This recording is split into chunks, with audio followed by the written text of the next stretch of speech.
isn't it? Sorry for not posting for so long. I kind of got swept up in pursuing higher education, and my life is literally a burning hell right now. But as a New Year's resolution and gift to my followers who've been patiently awaiting for me to produce new content, I have delivered upon you this video with some predictions for the upcoming new season of the Vanguard anime, Divinez, which is set to come out in about 2 weeks or so. Before I get into any predictions that I have, I just want to say that all my predictions are going to be based off of official materials or just speculation based off the previous stories. All the resources that I used, including voice actor comments from the product livestream that happened in December, that was translated live by another notable Vanguard YouTuber, Different Fight, will be linked below. The official character descriptions, as well as the story description from the Bushiroad Twitter account, in addition to the actual trailer that is up on the Cardfight Vanguard YouTube channel. All of that will be linked below for you to actually see. And if you haven't seen the series before, because this video will contain spoilers in terms of Will Dress and Overdress, the prequels to this, you can check it out again officially through the Cardfight Vanguard YouTube channel linked below. I am not sponsored by them, but as I always say, I like to support the official release when possible. Anyway, let's get to it! Prediction number 1. Our characters will physically get to travel for the planet Cray for the first time in the series. Now, you may think this is already confirmed considering this shot of our protagonist Akina, because no, that is not Yu, meeting his ace unit for presumably the first time. However, we have never had characters physically set foot on the planet Cray before in the entire series outside of the Imaginationscape.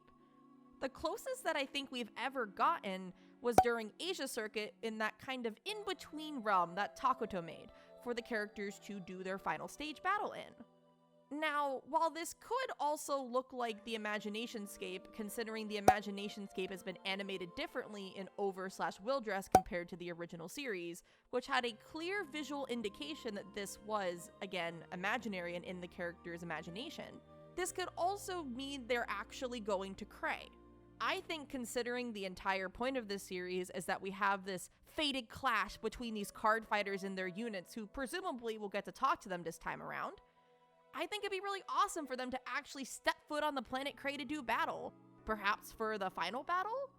I think that would be really, really awesome, and I think that would be something new for the series' direction, especially because we have a character, Gabis, who presumably is a unit, coming to Earth physically for the first time without the need of a diff ride, similar to how we saw Trickstar come down to Earth at the end of Will Dress Season 3, but I'll talk about that later. Prediction number 2. Taizo wants to change Michiru's fate and wake him up from his coma.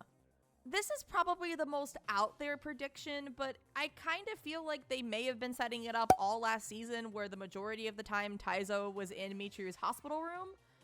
And while we did see Michiru's hand kind of twitch at the end of Will Dress Season 3, he was not shown to be waking up.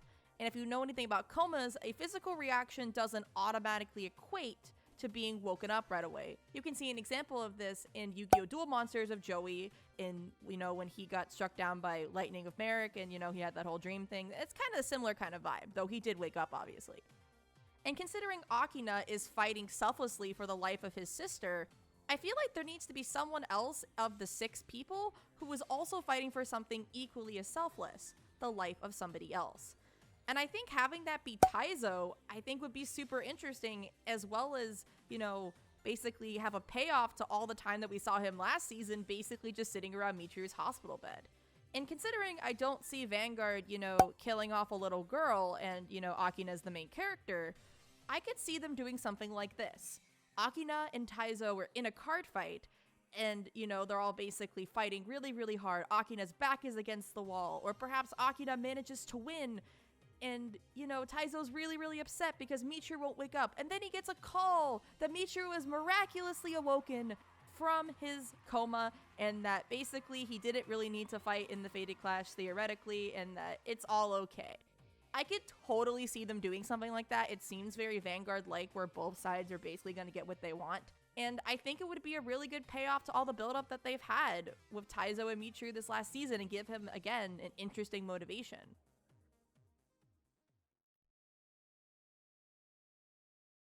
Prediction number 3. Gabs is secretly the villain and is perhaps Gize? Here's the thing. Gabs is being voiced by the Seiyu who played Lelouch v Britannia from Code Geass. And during the live stream, everyone was surprised that that was the character that he was playing. You don't get Lelouch v Britannia to play a cute and innocent little plush toy. That is not how this works, and Japan rarely, if ever, misses on casting. This little thing is cute. I want a plushie of it, but I don't trust it. It seems evil, and considering these characters were designed by Clamp, who themselves has definitely had previous characters like Caro Barros and Cardcaptor Sakura of cute little plush toys disguising grand magical beings, I would not be surprised if that little horsey that is getting our boy Akina into this situation is secretly the bad guy. Now, what are his plans? I don't know. If he's Gize, I guess he wants to destroy the world?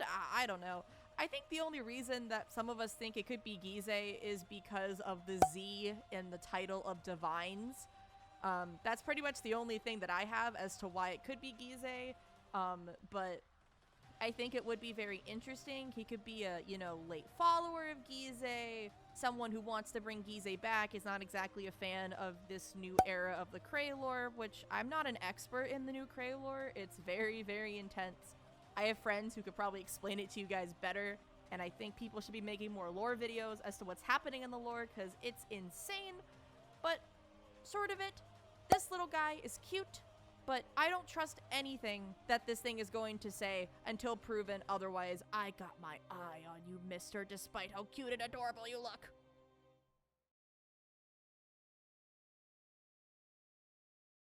Prediction number 4. Masamori will be an anti-hero this time around, instead of an antagonist.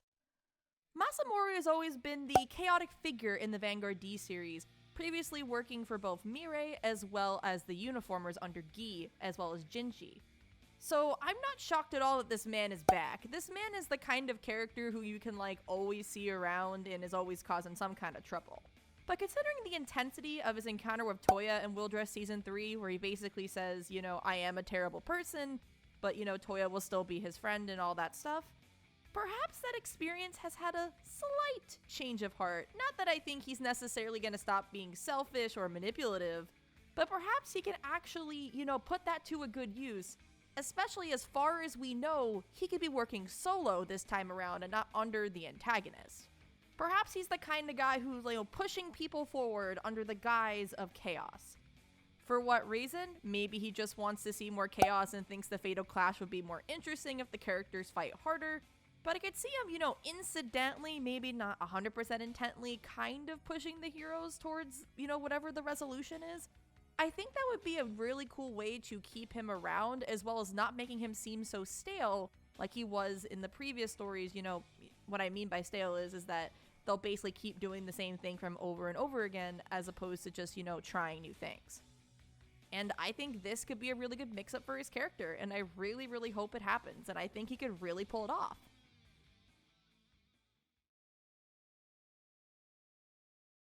Last but not least, our final prediction. The masked figure in the thumbnail, the person who all the intrigue and discussion I think has been about is Trickstar diff writing Yu instead of Yu by himself like everyone else has been saying. Woo! Look, I think him just being Yu is equally as likely, but I think this prediction's more fun, so we're gonna roll with that. Anyway, Trickstar diff writing Yu is something I can totally see happen. We've seen Trickstar physically, be on Earth. We saw it at the end of Will Dress Season 3, and we know there is a point in the lore where Trickstar was gone for a while. So, where could he have been? Perhaps him and Yu were talking, and perhaps there's a diff write going on, where they combine their powers together to help Akina not only get stronger, but perhaps warn him that the Pegasus plushie cannot be trusted. I think this would be a unique take on both humans and their units working together, something that I think that this series is going to focus on, as well as have our previous main character get to help out our current main character in a different way than Aichi helped out Chrono in G. Aichi was kind of more just like, oh, he's this really, really cool guy, and, he beat Chaos Breaker, but he didn't really do much that was plot relevant. But having Yu having to hide his identity, perhaps from the Pegasus Man, perhaps because he knows that he'll out him outright, having to basically work in the shadows in order to stop this fated clash, in order to save the world, I think that's something Yu would totally do. I think it would also be a cool parallel considering his ace unit is, you know, the current god of the new era in Nirvana Jiva. And I would really think Akina and Yu could have a really cool dynamic, especially if Trickstar's diff writing him for the two of them to basically kind of go back and forth. Perhaps it's not like 100% diff ride, but maybe they can kind of switch between Trickstar talking to him as well as Yu talking to him. It would also make sense why the mask is red and white, which has to do with the signature colors of Trickstar, along with the outfit being green, which we know signifies usually Yu. And that's a wrap. 5 predictions for the upcoming Vanguard anime, Cardfight Vanguard Divinez. I hope you all enjoyed the video. This is, you know, really awesome for me to get to come back and do more content with you guys again. I'm not going to promise it's going to be very active. As you guys know, I'm more of a quality over quantity kind of gal, but I'm going to try to at least get some kind of video at least once a month. Whether it's something like this, maybe a little comic dub, maybe some other secret collaborations in the works, but we'll have to see. As I've said before, I do this as a hobby. I don't even monetize my videos. This is 100% for passion and for fun, so I just get it out when I can. If you guys have any predictions for Cardfight Vanguard Divinez, feel free to leave them in the comments below. I can't wait to read them. And, as always, man, this has been a long time coming for me to say this again. Stay happy and healthy, guys, and bye! And have a great New Year's start.